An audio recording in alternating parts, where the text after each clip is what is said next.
إن الحمد لله والصلاة والسلام على رسول الله আল্লাহ সুবহানাহু ওয়া তাআলা মহান দরবারে শুকরিয়া জ্ঞাপন করছি, যিনি বাংলাদেশের উপর থেকে চেপে বসা এক জগদ্দল পাথর লেডি ফ্রাউন স্বৈরাচারী হাসিনাকে বাংলার জমিন থেকে বিদায় করে বাংলার জমিনকে পবিত্র করেছেন। সাথে সাথে আমি শুকরিয়া জানাই জুলাই আগস্টের বিপ্লবী ছাত্র জনতা এবং তাওহীদি জনতাকে, যাদের রক্তের বিনিময়ে আল্লাহ সুবহানাহু ওয়া তাআলা স্বৈরাচার মুক্ত করে বাংলাদেশকে তাওহীদের জন্য উর্বর করে দিয়েছেন। ভাইরা আমার, আপনারা জানেন বাংলাদেশ থেকে ইসলামকে বিতাড়িত করার জন্য ইন্ডিয়ার রয়ের হাতে লালিত পালিত ভারতের এজেন্ট দালাল, ভারতের পা চাটা গোলাম শেখ হাসিনা এদেশে কতগুলো কর্মসূচি নিয়ে আগমন করেছিলেন। এক নম্বর কর্মসূচি ছিল,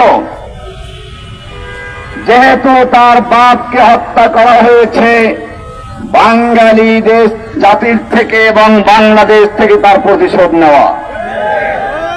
দুই নম্বর কর্মসূচি ছিল এদেশ থেকে ইসলামী তাহাজিব তামাদ্দুনকে চিরবিদায় করে ভারতের কালচারকে প্রতিষ্ঠা করা। আর এজন্য এদেশের আলেম ওলামাদেরকে কাউকে জঙ্গি, কাউকে রাজাকার, কাউকে রাজাকারের নাতি পুতি বানিয়ে সকলকে হত্যা করে নির্যাতন জুলুম করে জেলে ভরে তারপরে এদেশটাকে ভারতের হাতে বিক্রয় করে দেওয়া। সেজন্য আপনারা জানেন তার কর্মসূচি ছিল, একদিকে যারা সহি উলামায়ে কেরাম ছিলেন, হেফাজতে ইসলাম, এরকম অন্যান্য ইসলামিক সঠিক দল যারা ইসলামের জন্য আন্দোলন করেছিল, শাপলা চত্বরে রাতের অন্ধকারে বাতি বন্ধ করে নির্বিচারে গুলি করে এদেশের তাওহীদি জনতার রক্তে শাপলা চত্বরের রাজপথকে রঞ্জিত করা হয়েছিল। শুধু তাই নয়, আলেম ওলামাদেরকে জঙ্গি বানিয়ে বিভিন্ন জঙ্গি নাটক সাজিয়ে এরপরে নিজেরাই এক একটা ঘটনা ঘটাতো এবং মাদ্রাসার ছাত্র আলেমদেরকে গ্রেফতার করে তাদেরকে সেই ঘটনার নায়ক বানিয়ে সাজানো হতো।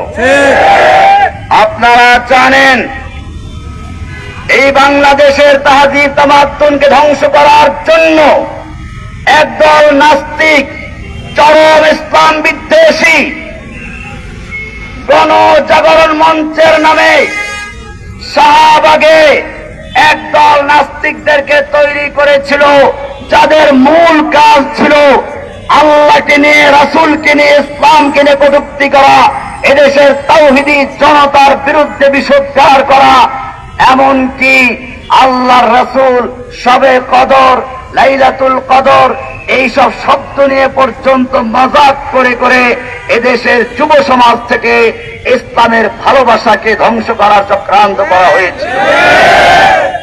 সে সময় একদল তরুণ যুবকেরা ওদের জবাব দেওয়ার জন্য কলমের যুদ্ধ করেছিল, কথার যুদ্ধ শুরু করেছিল।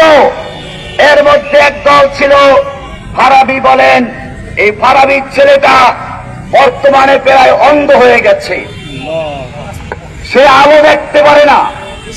আমি তাকে উপহার মজাক করে তাকে ভর্তি করে বলতাম নকটান, নিশাচর।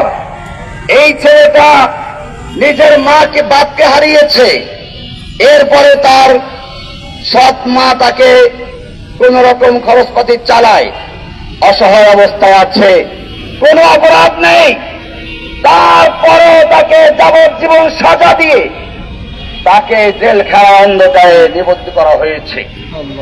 21শে আগস্ট গ্রেনেড হামলার নামে শেখ হাসিনা এক নাটক করেছিল। আপনারা জানেন, যদি তাকে হত্যা করার জন্যই হামলা হতো, তাহলে হামলা কেন তার বক্তব্য শেষ হওয়ার পরে করা হবে? শুধু তাই না, এতগুলো বোম ফুটলো, গ্রেনেড ফুটলো, এত লোক মারা গেল, কিন্তু শেখ হাসিনার কিছুই হলো না। বারবার হামলা হয়, শেখ হাসিনা মরে না। আমাদের প্রশ্ন, যারা হামলা করে তারা নিশ্চয়ই জানে শেখ হাসিনাকে হত্যা না করে, নাটক করে এই মামলা সাজিয়ে এদেশের তাওহীদি জনতাকে গ্রেফতার করার জন্য চক্রান্ত করা হয়েছে। আজকে সেই মামলায় গ্রেফতার হয়ে শেখ ফরিদ, এরপরে মাওলানা ইয়াহিয়া, শফিকুল ইসলাম সহ আরো অনেক আলেম, এদের মধ্যে মুফতি আব্দুল হাই সাহেব জেলখানায় মারা গেছেন, মুফতি ইয়াহিয়া সাহেব মারা গেছেন। আমি তার মৃত্যুর দিন চাক্ষুষ দেখেছি। তাকে সরকারি হাসপাতালে পাঠালাম, জেলখানার ভিতরে হাসপাতাল, তাকে ভর্তি করানো হয় না, পাঠিয়ে দিল। বেচারা রাস্তায় একবার বসে, একবার উঠে, একবার বসে, একবার উঠে, এরকম করতে করতে অনেকক্ষণ সময় লাগিয়ে রুমে আসলো। এসে আবার অসুস্থ হয়ে পড়ল। আমরা বললাম যে আপনি আবার হাসপাতালে যান। তিনি বললেন, আমাকে আর হাসপাতালে পাঠিও না, আমি তোমাদের কোলে বসে মরতে এসেছি।